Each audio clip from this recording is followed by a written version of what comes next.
کہتے ہیں خواب وہی دیکھو جو تمہیں سونے نہ دے، لیکن تاریخ کے اوراق میں ایک ایسے شاگرد کی کہانی بھی لکھی گئی ہے جس نے اپنے استاد کے خوابوں کو حقیقت میں بدلا۔ گزشتہ قسط میں ہم نے پلیٹو کا خواب دیکھا، ایک مثالی ریاست جہاں حکمرانی صرف وہ کر سکتا ہے جو سچ کو پہچانتا ہو، جس کا اصل مقصد عوام کی خدمت اور انصاف کا قیام ہو۔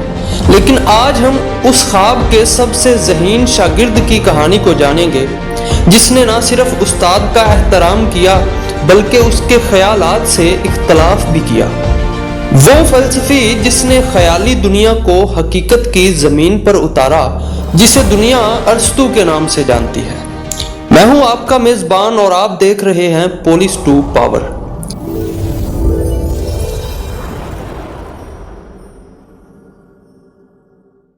ایک ایسا علمی سفر جو سوال سے شروع ہوتا ہے، سچائی تک پہنچتا ہے اور وہاں سے ریاست و انسانیت کے راز سمیٹتا ہے اور سامنے لے آتا ہے۔ تو آئیے کہانی شروع کرتے ہیں۔ یہ 367 قبل مسیح کی بات ہے۔ یونان کی فضا بدل رہی تھی۔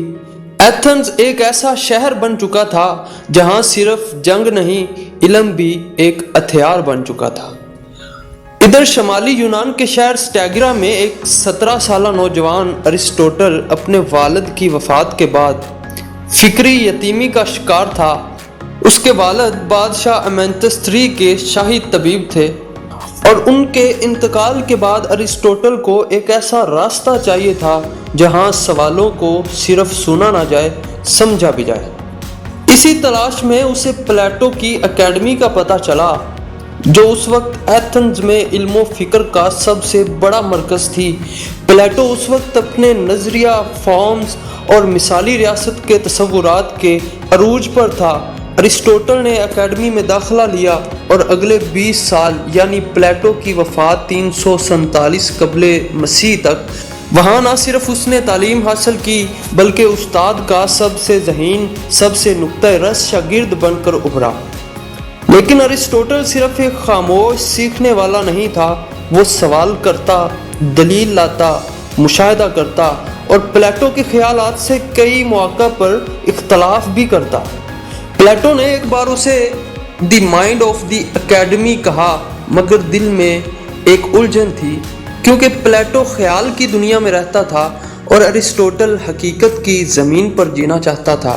یہی علمی کشمکش بعد میں اس کی اپنی فلسفیانہ سلطنت کی بنیاد بنی، اور انٹرنیشنل ریلیشنز جیسے جدید علوم کو ریزن اور امپیریسزم کی وہ روح عطا کی جس کے بغیر آج بین الاقوامی تعلقات کو سمجھنا ممکن نہیں۔ جب پلیٹو نے اپنی ریپبلک مکمل کی تو اس کا دل مطمئن تھا کہ اس نے ایک ایسی ریاست کا خواب لکھ دیا ہے جو عدل اور حکمت سے بھری ہوئی ہے، لیکن وقت وہی رہتا ہے جو گزر جاتا ہے، اور استاد کی بات ہمیشہ شاگرد کے دل میں ایک سوال چھوڑ جاتی ہے۔ ارسطوٹل نے پلیٹو کے مثالی ریاستی ماڈل کو خوابوں کا محل کہا اور کہا کہ انسان وہ ہے جو معاشرے میں جیتا ہے، تنہا کوئی مثالی نہیں بن سکتا۔ اس کے خیال میں ریاست کو اس طرح بنایا جائے جہاں صرف حکمران فلسفی نہ ہو بلکہ ہر فرد نیکی سیکھے اور نیکی کرے۔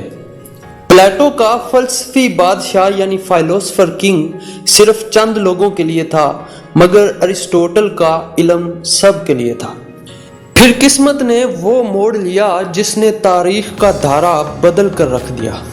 ارسطوٹل کو میسیڈون کے شہزادے الیگزینڈر کی طبیعت سونپی گئی۔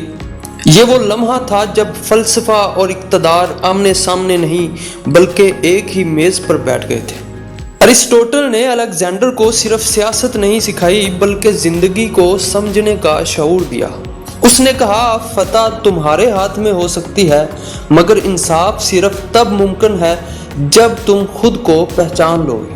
یہ وہ وقت تھا جب کتاب نے تلوار کو علم دیا، اور جلد ہی الیگزینڈر پوری دنیا کو فتح کرنے نکلا، مگر اس کی پشت پر پلیٹو کا خواب اور ارسطوٹل کی حکمت تھی۔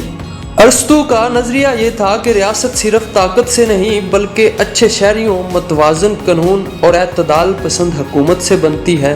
وہ کہتا تھا کہ اگر صرف امیر حکومت کریں گے تو ظلم ہوگا، اگر صرف غریب کریں گے تو انتشار ہوگا۔ اصل حکمرانی وہ ہے جہاں وسط کا راستہ اپنایا جائے، جہاں گولڈن مین یعنی اعتدال زندگی کا اصول ہو۔ یہ کہانی پلیٹو کے خواب سے ارسطوٹل کے عمل تک کا سفر ہے، جہاں سوال نے خواب کو چیلنج کیا اور حقیقت نے خواب کو زمینی شکل دی۔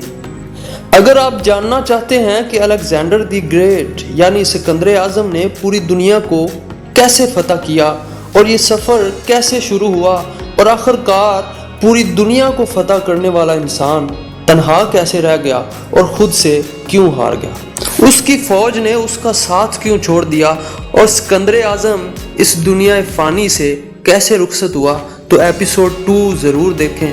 لیکن کہانی یہاں ختم نہیں ہوتی، کیونکہ الیگزینڈر کی موت نے صرف ایک انسان کو نہیں گرایا تھا بلکہ ایک پورے عہد کو بدل کر رکھ دیا تھا۔ اس کی موت کے بعد اس کی سلطنت کے ٹکڑے ٹکڑے ہو گئے اور ہر ٹکڑا کسی نہ کسی ناپاک خواہش کے بھوکے سانپ کے منہ میں جا گرا۔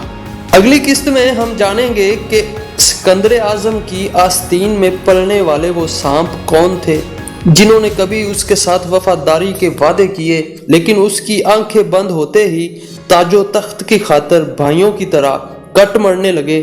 یہ وہ وقت تھا جب اقتدار کی ہوس نے دوستوں کو دشمن بنایا، خون کو پانی کر دیا اور تاریخ نے پہلی بار بیلنس آف پاور کا کھیل اپنی آنکھوں سے دیکھا۔